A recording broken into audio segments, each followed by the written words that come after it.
لیکن قرآن کی آیت کا ایک مفہوم میں آپ کو بتا دوں. نجران میں کچھ عیسائی رہتے تھے. عیسائی حضور صلی اللہ تعالیٰ علیہ وسلم سے بار بار اس بات پہ حجت کرتے تھے اور حضور صلی اللہ علیہ وسلم سے یوں سوال کرتے تھے کہ آپ عیسیٰ علیہ السلام کو اللہ کا بیٹا کیوں نہیں مانتے؟ کیا دنیا میں کوئی بغیر باپ کے بیٹا ہو سکتا ہے؟ وہ حجتیں کرتے تھے.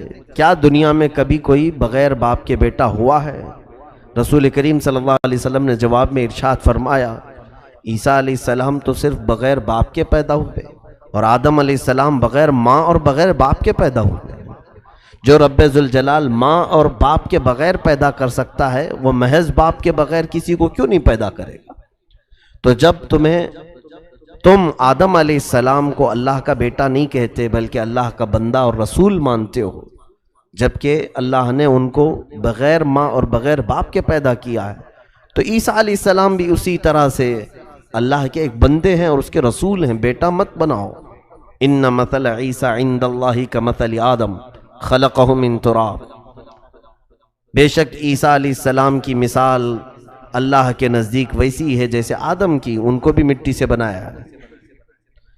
اب اس کے بعد وہ حجتیں کرتے رہے، تعویلیں کرتے رہے، تو اللہ تعالیٰ نے حضور صلی اللہ علیہ وسلم پر ایک آیت نازل فرمائی. اے محبوب، آپ انہیں مباہلے کی دعوت دے دیں، مباہلہ کرنے کی ان کو دعوت دیں. عیسائیوں کو مباہلہ کیا چیز ہوتی ہے؟ ایک ہے مناظرہ، سنا ہوگا آپ نے، ادھر ایک جماعت بیٹھی ادھر ایک جماعت بیٹھی علماء کی. مناظرہ کرنا کیا ہوتا ہے؟ اس جماعت والے اپنے موقف کے لیے دلیلیں دیتے رہیں گے، جب ان کی دلیلیں ختم ہو جائیں گی تو سامنے کی جماعت والے اپنے علمی دلائل سے ان کا رد کریں گے، اپنا موقف ثابت کریں گے. سنا ہوگا آپ نے سنی شیعہ میں مناظرہ، سنی دیوبندی میں مناظرہ، سنی اہل حدیث میں مناظرہ. مناظرہ دو جماعتوں کے بیچ میں دلائل سے ہوتا ہے، دلیلیں دی جاتی ہیں. لیکن مباہلہ جو ہوتا ہے یہ بھی دو جماعتوں کے بیچ میں ہوتا ہے، لیکن اس میں دلیلیں نہیں. ایک طرف ہم بیٹھے ہیں، ایک طرف آپ بیٹھے ہیں، ہمارا موقف، ہماری رائے کسی مسئلے میں الگ ہے، آپ کی رائے کسی مسئلے میں الگ ہے. اب مباہلے میں ہوتا یہ ہے کہ دونوں اللہ کے حضور دعا کریں کہ ہم میں سے جو حق پر ہے اسے کوئی ایسی نشانی سے تو یہاں واضح فرما دے، اور جو باطل پر ہے اس کا چہرہ یا تو کالا کر دے. دونوں ایک دوسرے کے لیے دعا کرتے رہیں گے. یہ مباہلہ ہے اور ایسا ہوا بھی ہے. اللہ عز و جل حق کو اس وقت واضح فرما دے گا، یا تو پھر آگ رکھی جائے، آپ بھی آؤ ہم بھی آتے ہیں، آپ کہتے ہیں کہ ہم حق پر ہیں، ہم کہتے ہیں ہم حق پر ہیں. دونوں طرف سے دونوں لوگ مل کر اپنے حقانیت کے ثبوت کے لیے اس آگ میں ہاتھ ڈالیں. جس کا ہاتھ محفوظ رہا وہ حق پر ہے، جس کا ہاتھ جل گیا وہ باطل. یہ مباہلہ اس طرح سے ہوا کرتا تھا. حضور صلی اللہ علیہ وسلم کو اللہ نے آیت نازل فرما کر یہ ارشاد فرمایا کہ آپ مباہلے کی انہیں دعوت دیں. عیسائیوں کو ان کو دلیل سمجھ میں نہیں آ رہی ہے، عقلی دلیل نقلی دلیل سب دے دیا، نہیں سمجھ میں آ رہی ہے، ان کو بلا لیں. فَقُلْ تَعَالَوْا نَدْعُ أَبْنَاءَنَا وَأَبْنَاءَكُمْ وَنِسَاءَنَا وَنِسَاءَكُمْ وَأَنفُسَنَا وَأَنفُسَكُمْ. حضور صلی اللہ تعالیٰ علیہ وسلم کو اللہ تعالیٰ نے یہ حکم فرمایا کہ اے محبوب آپ فرما دیں کہ آؤ ہم اپنے بیٹوں کو لاتے ہیں، تم اپنے بیٹوں کو لاؤ. ہم اپنی عورتوں کو لاتے ہیں، تم اپنی عورتوں کو لاؤ. اور پھر ہم خود آتے ہیں، تم خود آؤ.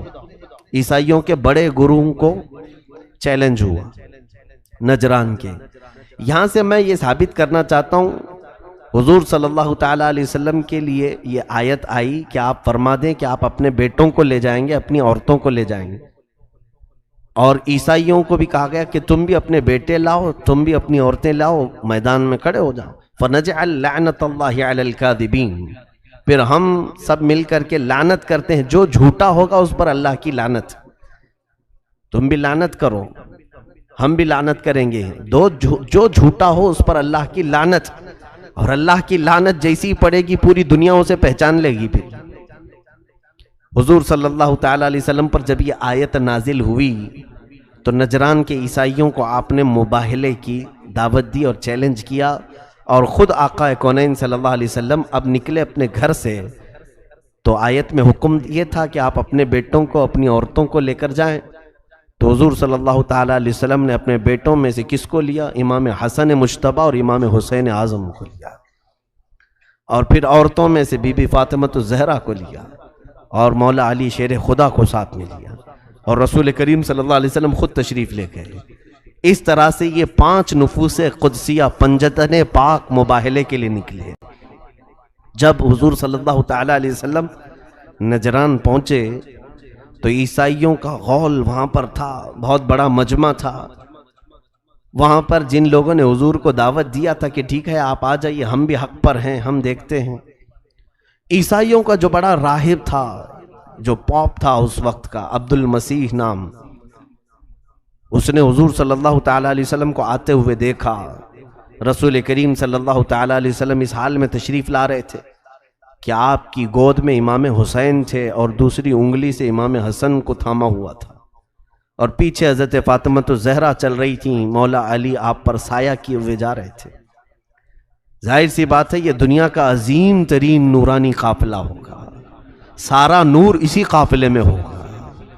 رسول کریم صلی اللہ تعالیٰ علیہ وسلم کا یہ مقدس گھر جب نجران پر اترا تو وہ عبد المسیح نام کا جو بوڑھا تھا، راہب تھا، اس نے دیکھا تو نہیں تھا، جیسے ہی اس نے نظر ڈالی اور عیسائیوں سے مخاطب ہو کر کے سب کو جمع کیا اور کہا، کس کو تم نے مباہلے کی دعوت دی؟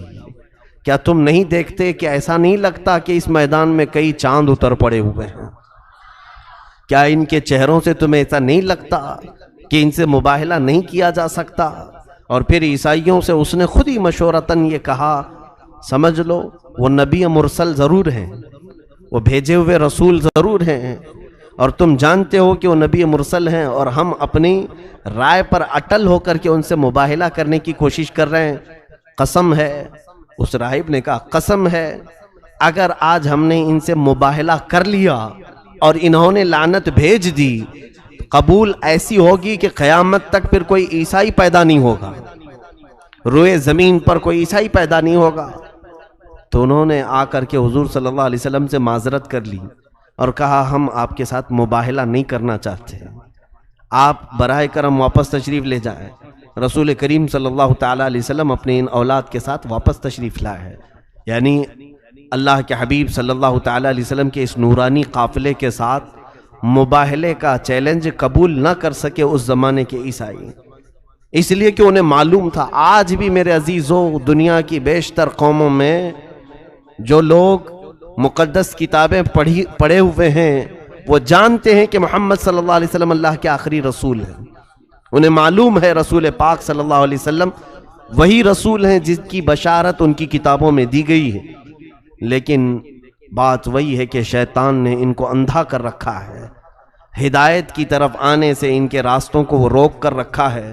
انہیں نذرانے، ان کے پیسے، ان کی عیش و آرام، ان کے قوم میں انہیں بڑا بننے کا شوق، یہ تمام چیزیں انہیں اسلام لانے سے اور ایمان لانے سے روک کر رکھی ہوئی۔